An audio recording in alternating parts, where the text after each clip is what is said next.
ஊர்ல இத்தனை பெரியவங்க இருக்கீங்க, கொஞ்சம் கூட மட்டு மரியாதையே இல்லாம எப்படி பேசிட்டு இருக்கான்னு பாருங்க. இந்த திமிருக்கு தான் ஒருத்தி வாழை வெட்டிய அம்மா வீட்டுல வந்து உட்கார்ந்திருக்கா.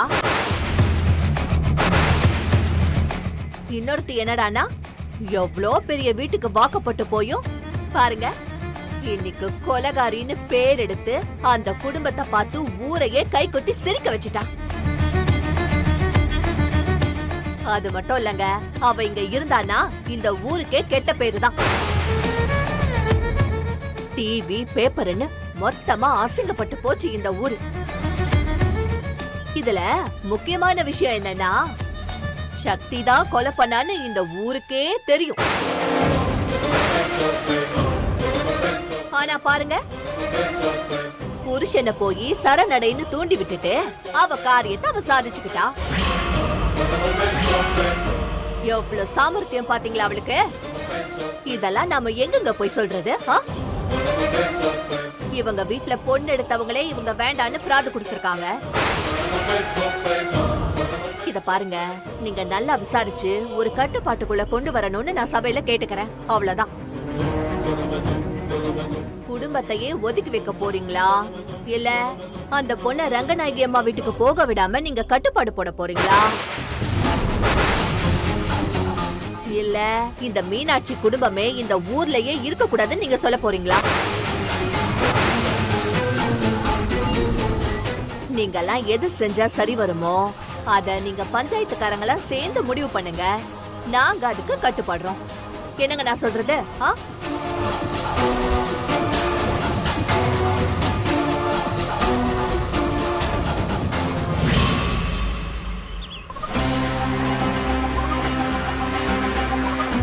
டைம் ஆயிடுச்சு.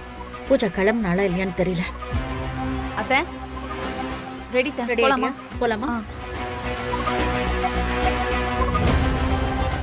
என்னாச்சு அத்தை? அந்த சக்தி கிளம்பிட்டாளா இல்லையான்னு ஒரு தடவை பார்த்துட்டு போலாமா? அத்தை அவ வருவா, வாங்க நம்ம போவோம், வாங்க. இல்ல பூஜா, நான் பஞ்சாயத்துல என்ன முடிவு எடுப்பேன்னு அந்த திமிர் பிடிச்சவ ஓரளவுக்கு யூகிச்சிருப்பான்.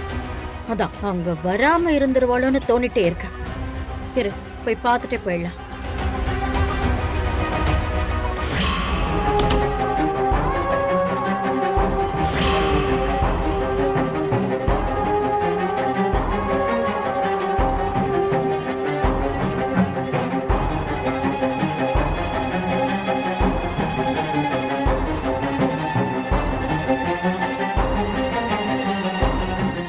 கிளம்பல பார்த்தா தெரியலையா? அடேங்கப்பா, இந்த நேரத்துலயும் உனக்கு இவ்ளோ திமிர் இல்ல? இங்க பாரு, உன்னோட துணிமணி சாமான்லாம் ஒண்ணு விடாம எடுத்துக்க. இதெல்லாம் நான் எதுக்கு சொல்றேன்னா, பஞ்சாயத்து முடிஞ்ச உடனே அப்படியே உங்க வீட்டுக்கு ஓடி போயிடணும். ஏதாவது காரணம் கீர்னு சொல்லிட்டு திரும்பி நீங்க வந்துடக்கூடாதுல்ல. அப்போ உங்களுக்கு பஞ்சாயத்து தீர்ப்பு தெரியும், அப்படிதானே? இங்க பாரு, பஞ்சாயத்துல தீர்ப்பு சொல்றவங்க சொல்லுவாங்க, நீ உன்னோட சாமான் எல்லாம் எடுத்துட்டு வா, திரும்ப அதெல்லாம் எடுக்கணும்னு சொல்லிட்டு நீ இங்க வர வேணாம் பாரு, அதுக்கு தான் சொல்றேன். என்ன ஒரு அன்பு, என்ன ஒரு அன்பு! அத்தை, ஒருவேளை என்ன பஞ்சாயத்துல போக சொல்லலனா அப்போ சாமான தூக்கிட்டு வந்ததெல்லாம் வேஸ்டா போயிடும்ல. ஓவரா பேசாத, சொன்னதை செய். அப்படிலாம் நீ திரும்பி வரதுக்கு வாய்ப்பே இல்ல. தீர்ப்பு சொல்றவங்க வேற ஆள் தானே, இல்ல நீங்களா? பஞ்சாயத்துல தீர்ப்பு சொல்றவங்க உனக்கு ஒரு முடிவு கட்டுவாங்க. அப்பா வச்சு கொஞ்சம் அடங்கிட்டு உங்க அம்மா வீட்டை பார்த்துட்டு போயிட்டே இரு. முடிவு கட்டுவாங்கன்னா? ஓ, அப்போ தீர்ப்பு சொல்றது நீங்களா தான் இருக்கும். இந்த திமிருக்கு தாண்டி, இந்த திமிருக்கு தான் நீ கொலைக்காரிங்கிற பட்டத்தை வாங்கிட்டு இந்த நிலைமையில வந்து நிக்கிற. நீங்க கிளம்புங்க அத்தை, எனக்காக வெயிட் பண்ணுங்க, நான் வரேன். அத்தை நீங்க வாங்க, இங்க நின்னு பேசிட்டு இருந்தா நமக்கு தான் டென்ஷன் ஆகும். வாங்க, நீங்க வாங்க.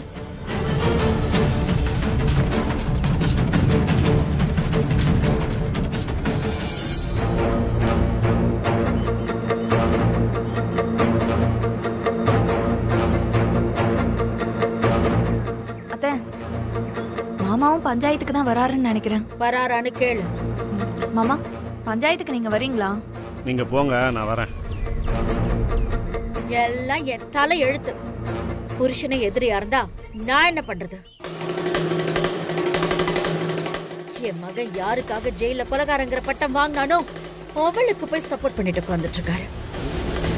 எல்லாம் என் நேரம். நீ வா போலாம்.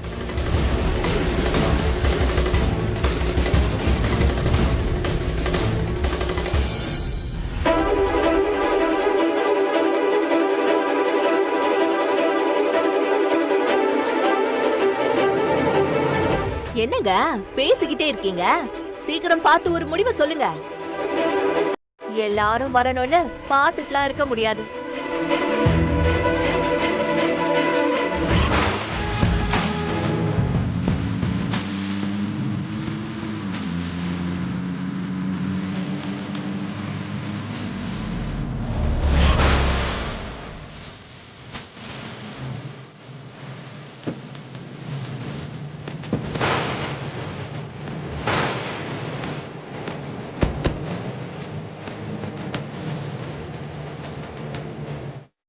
வணக்கம்மா. வணக்கம்மா. வணக்கம். வாங்கம்மா, உட்காருங்க. உட்காருங்கம்மா.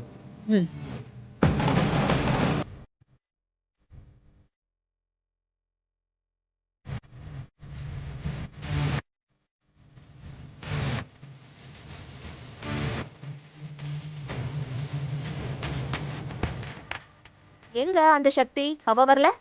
வருவா வருவா.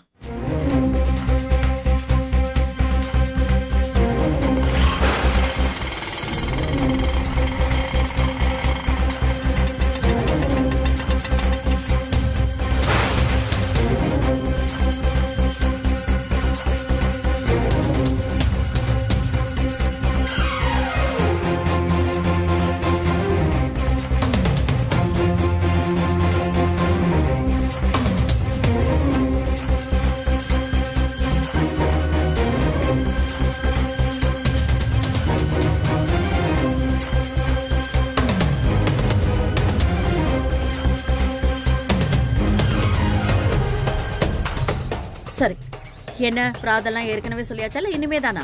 சொல்லியாச்சுமா. சக்தி மேல நீங்க சொல்லியிருக்கிற புகார் எல்லாம் ஏத்துக்கிற மாதிரி இருக்குன்னு நம்ம ஜனங்கள்லாம் சொல்றாங்க. ஐயா, தப்பா நினைக்கப்படாது. சம்பந்தப்பட்ட பொண்ணு இப்பதான் வந்திருக்கு. அதை வச்சுக்கிட்டு புகாரை விசாரிக்கிறதா நியாயம். சக்தி, புகார் சொல்றவங்க சொல்லி முடிக்கட்டும். அப்புறமா உன் பக்கத்து நியாயத்தை தைரியமா சொல்லுமா, சரிதானே?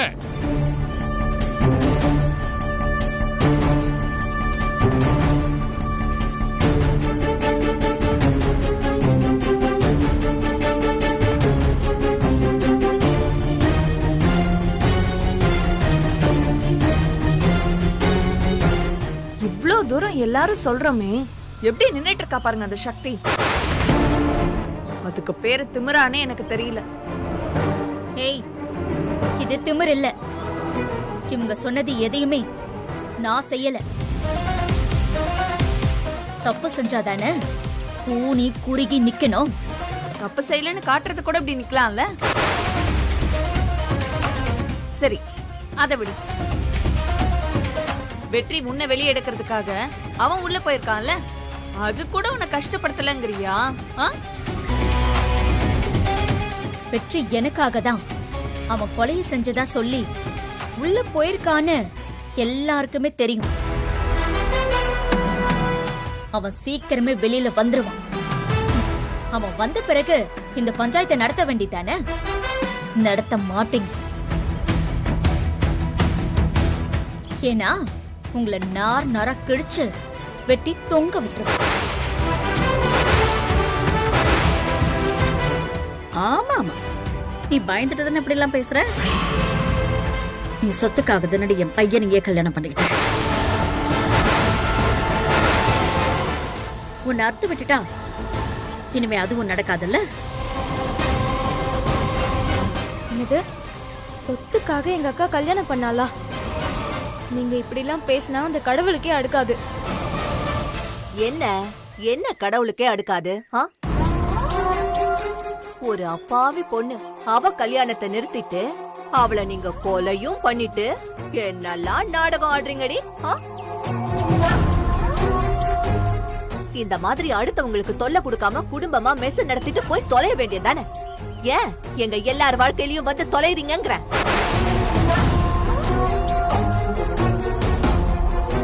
யார் யமுனா வாழ்க்கையில வந்து விழுந்தது? எல்லாரும் நீங்க செஞ்ச ஏற்பாடு தானே? அங்கதானே எல்லாமே ஆரம்பிச்சது.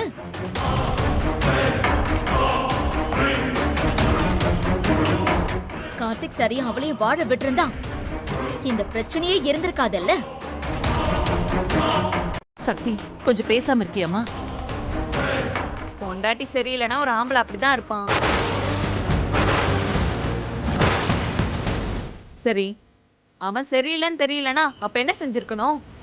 இதே மாதிரி பஞ்சாயத்தை கூட்டியிருக்கணும்ல. ஆனா நீங்க என்ன செஞ்சீங்க? கார்த்திக்கும் பிரியாவும் பழகுனதை பார்த்து யமுனா அவ கைய கிழிச்சு விட்டா. நீ அவளை கொலை பண்ணிட்ட.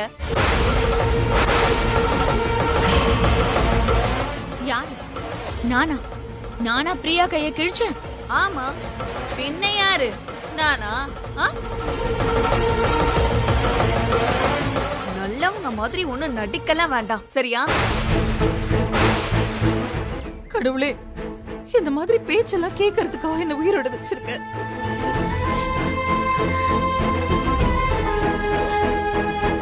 உடனே குடும்பமே அழ ஆரம்பிச்சிருவீங்களே. அழுது ஆக்கி போட்டு ஆம்பளைங்களெல்லாம் கவுத்து. ஏய், ஒரு வார்த்தை, இனி ஒரு வார்த்தை இதுக்கு மேல நீ பேசுன நான் என்ன செய்வேன்னு எனக்கே தெரியாது.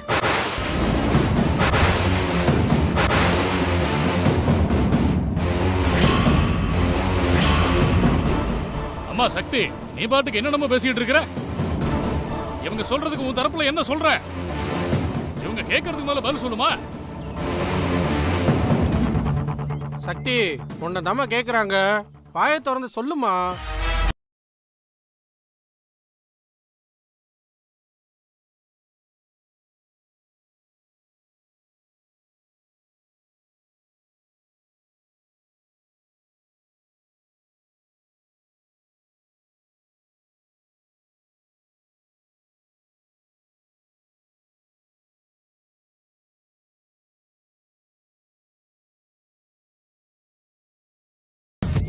யோ, என்னையா நடக்குதுங்க? பார்த்தா தெரியல, பஞ்சாயத்து நடக்குது. நீங்க எல்லாம் சாட்சி சொல்ல வந்திருக்கீங்களா? யோ, நல்லா கேள்வி கேக்குறீங்கயா. உங்க ஊர்ல வந்து நாங்க பஞ்சாயத்து பண்ணா உட்காந்து வேடிக்கை பார்த்துட்டு இருப்பீங்களா? இங்க பாருங்க, சும்மா யாரும் இங்க பேச வரல. கொலை பண்ணிட்டு நல்லவ மாதிரி நடந்துகிட்டு இருக்கா. அவளை பார்த்து நீங்க வேணா நம்பலாம். நாங்க சொல்ற புகாருக்கு முதல்ல இவளை பதில சொல்ல சொல்லுங்க. என்ன கொலைகாரி நான் சொல்றீங்க? அவ்வளவுதான் அறுத்து போடுவோம். ஏய், தேவையில்லாம பேசிட்டு இருக்காதீங்க. ஏய், வாங்கயா. பாத்துலாம் ஒரு கை. பேசிக்கலாம், இருங்கயா. போங்கயா. போங்கயா. சண்டை போடுறியா? ஏய், போடா கேளு. போ. அப்பா. அப்படியே ஒண்ணு இல்ல. எங்களுக்கு தெரியலாம்.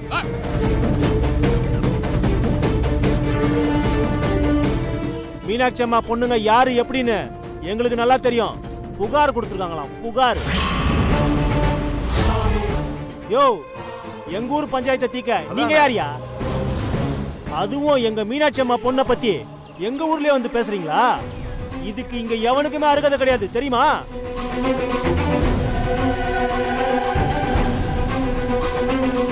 யார பார்த்து என்ன வார்த்தையா பேசுற? வாயை கிழிச்சிடும், பார்த்து பேசு.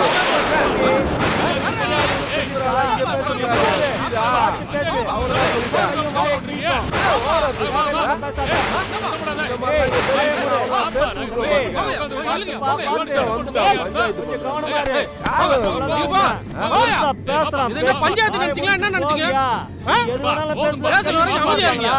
அமைதியா இருங்க. ஓஹோ, சக்தி ஒரு ஏற்பாட்டை பண்ணி கூட்டிட்டு தான் பஞ்சாயத்துக்கே வந்திருக்காளா? நல்லா இருக்கு, ரொம்ப நல்லா இருக்கு. ஆமா, உங்களுக்கெல்லாம் எவ்வளையா கொடுத்தா?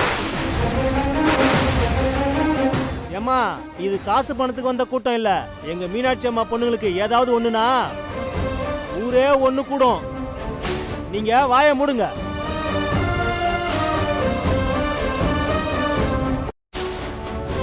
ஐயா, அசலூர்காரங்க தானே பஞ்சாயத்து பண்ணக்கூடாது? நான் பஞ்சாயத்துக்கு சம்பந்தப்பட்டவ தானே, நான் பேசலாம்ல?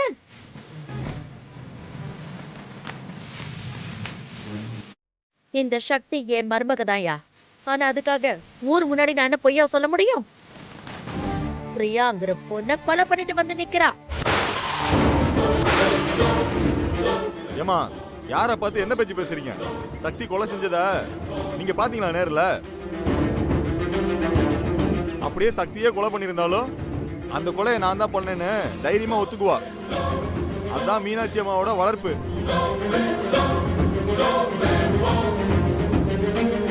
அடேங்கப்பா, தப்பே பண்ணாலும் ஒத்துக்கிற நேர்மை, கொல்லாத நேர்மை நாங்க பார்த்துட்டு தானே இருக்கோம்.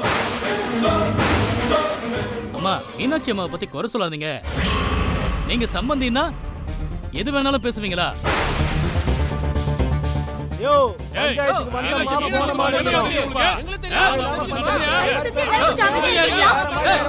ப்ளீஸ் அமைதியா இருங்க.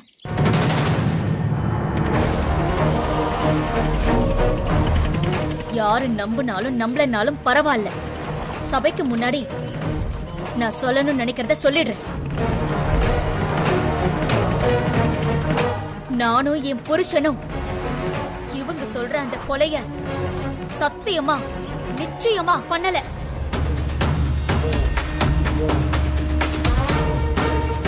எனக்கு ஒரு 15 நாள் டைம் மட்டும் கொடுங்க,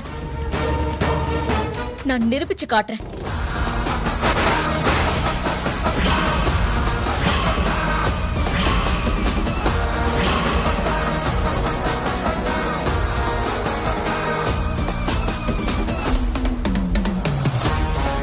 சபாஷ் சக்தி, பொய்ய கூட எப்படி உன்னால இவ்வளவு தைரியமா சொல்ல முடியுது? அதான் நிரூபிச்சு காட்டுறேன்னு சொன்னேன்ல. சரி, அப்படி ஒருவேளை நிரூபிச்சு காட்ட முடியலன்னா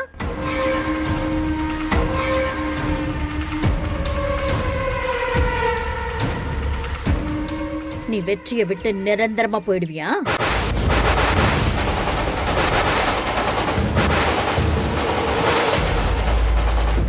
சரியான கேள்வி. நான் ஜெயிச்சு காட்டுவேன். நீ காட்டலன்னா போயிடுவியான்னு தான் கேட்டேன். நீ காட்டுவியா, காட்ட மாட்டியா, ஜெயிப்பியா, ஜெயிக்க மாட்டியா, எதையுமே நான் கேட்கவே இல்லடி. உன்னால நிரூபிக்க முடியாதுன்னு எனக்கு நல்லா தெரியும். அப்படி நிரூபிக்க முடியலன்னா நீ வீட்டை விட்டு போயிடுவியா?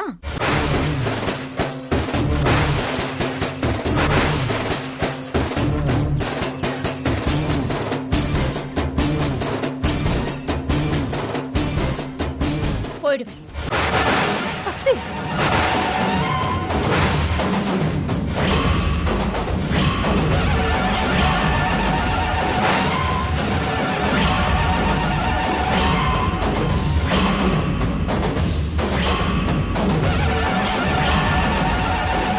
நல்லா கேட்டுக்கோங்கயா, எல்லார் முன்னாடியும் என் வீட்டை விட்டு போயிடுவேன்னு பஞ்சாயத்து முன்னாடி சொல்லியிருக்கா. நாளைக்கு அவ நான் சொல்லவே இல்லைன்னு மறுத்துட்டா என்னால பஞ்சாயத்தெல்லாம் கூட்டிட்டு இருக்க முடியாது. இப்பவே அவ கைப்பட ஒரு லெட்டர் எழுதி தர சொல்லுங்க. அவ்வளவுதானே? இதுல என்ன இருக்கு? கொடுங்க, நான் எழுதி தரேன்.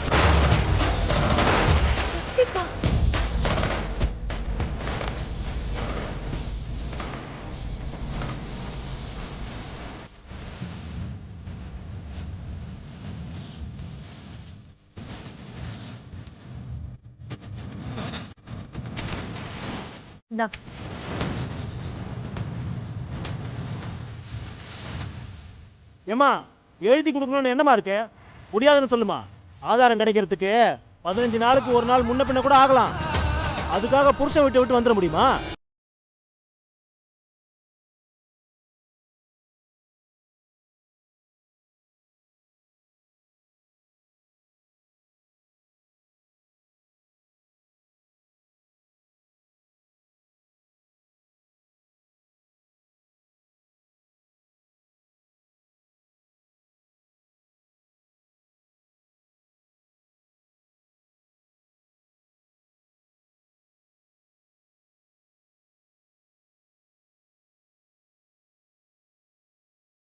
15 நாள்ல நான் வெற்றிய வெளியில கொண்டு வருவேன்.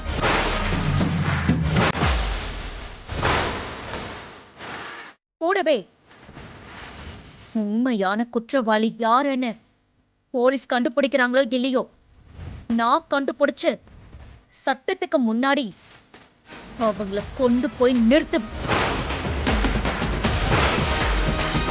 அப்போ இவங்களுக்கு நான் பதில் சொல்றேன்.